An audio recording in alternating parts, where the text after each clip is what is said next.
Abba Love and Cookie Stories. ഇന്ന് ഞാൻ ലഞ്ചിന് നല്ലൊരു ടേസ്റ്റി ആയിട്ടുള്ള ഉണ്ണിക്കാമ്പ് തോരനാണ് പരിചയപ്പെടുത്തുന്നത് കേട്ടോ. നമ്മുടെ വീട്ടിലുണ്ടായിട്ടുള്ള ഉണ്ണിക്കാമ്പല്ലത്, അടുത്ത വീട്ടിലെ ചേട്ടന് അവരെ വാഴ വെട്ടിയപ്പോൾ തന്നതാണ്. അവർക്കൊന്നും ഇതിന് വലിയ താല്പര്യമൊന്നുമില്ല എന്ന് പറഞ്ഞു. ഞങ്ങളിത് കിട്ടിയിട്ടുണ്ടെങ്കിൽ ഇതൊന്നും ഒഴിവാക്കാറില്ല. നല്ല ടേസ്റ്റി ആയിട്ട് പല വെറൈറ്റീസ് കറികളും തോരനും ഉപ്പേരിയും കൂട്ടാനും ഒക്കെ വെച്ചുണ്ടാക്കി കഴിക്കും. അപ്പോൾ ഇതുപോലെ നന്നായിട്ടൊന്ന് അരിഞ്ഞെടുക്കണം കേട്ടോ. ഇത് മെനക്കെടാനും മടിയുള്ളവരാണ് ഇതൊന്നും ഉണ്ടാക്കാതൊക്കെ. അപ്പോൾ നന്നായിട്ട് കുനുകുന അരിഞ്ഞെടുത്ത ഉണ്ണിക്കാമ്പ് ഇതുപോലെ മാറ്റി വെക്കുന്നുണ്ട് കേട്ടോ. ഇനി നമുക്ക് ഇതിലോട്ട് ആവശ്യത്തിന് എരിവിനായിട്ട് കുറച്ച് കാന്താരി മുളകും കൂടി ഇട്ട് കൊടുക്കുക. ഞാനിവിടെ കാന്താരി മുളകാണ് ഉപയോഗിക്കുന്നത്. ഏത് തരത്തിലുള്ള മുളക് ഉപയോഗിക്കുക, പക്ഷേ കാന്താരി മുളക് ഇട്ടുകൊണ്ട് ഇതിങ്ങനെ ഉണ്ടാക്കുമ്പോഴേ നല്ല ടേസ്റ്റാണ്.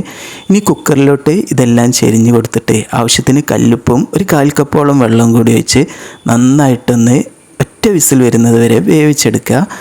ഇതേ സമയം തന്നെ ഞാൻ 1 മണിക്കൂർ നേരം നമ്മുടെ ചെറുപയർ നന്നായിട്ടൊന്ന് കുതിർക്കാനായിട്ട് വെള്ളത്തിലിട്ടിട്ട് വെച്ചിട്ടുണ്ട് കേട്ടോ. അപ്പോൾ അതും ഇതുപോലെ ഒന്ന് വേവിച്ചെടുക്കുന്നുണ്ട്, കുറച്ച് ഉപ്പിട്ടിട്ട്. ഇനി നമുക്ക് ഇത് രണ്ടും കൂടി മിക്സാക്കി എടുക്കണം. അപ്പോൾ ഇതിൽ വെള്ളമുണ്ട് കുറച്ച് ഈ ഉണ്ണിക്കാമ്പിൽ. അപ്പോൾ ഇതിൻ്റെ കൂടെ ചെറുപയറിൻ്റെ കൂടെ ഇതിട്ട് കൊടുത്തിട്ട് നന്നായിട്ടൊന്ന് മിക്സാക്കി ഒന്നുകൂടി വേവിച്ചെടുക്കുക. ഇതുപോലെ വെന്ത് കഴിഞ്ഞിട്ടുണ്ടെങ്കിൽ നമുക്ക് അതിലോട്ട് കുറച്ച് വെളിച്ചെണ്ണയും കടുകും ഇട്ടിട്ട് നന്നായിട്ടൊന്ന് പൊട്ടിച്ച് വെച്ച് കൊടുക്കണം. കൂടെ കുറച്ച് കറിവേപ്പിൻ്റെ ഇലയും കൂടി ചേർത്ത് കൊടുക്കുക കേട്ടോ. നല്ല ടേസ്റ്റാണിത്. ഇത് മാത്രം മതി നമുക്ക് ഊണിന്, വേറെ ഒന്നുമില്ലെങ്കിലും നമുക്ക് നല്ല ടേസ്റ്റി ആയിട്ട് ഊണോ കഞ്ഞിയോ ഒക്കെ കഴിക്കുക. അപ്പോൾ ഇതുപോലെയുള്ള റെസിപ്പിക്ക് ചാനൽ ഫോളോ ചെയ്യണേ.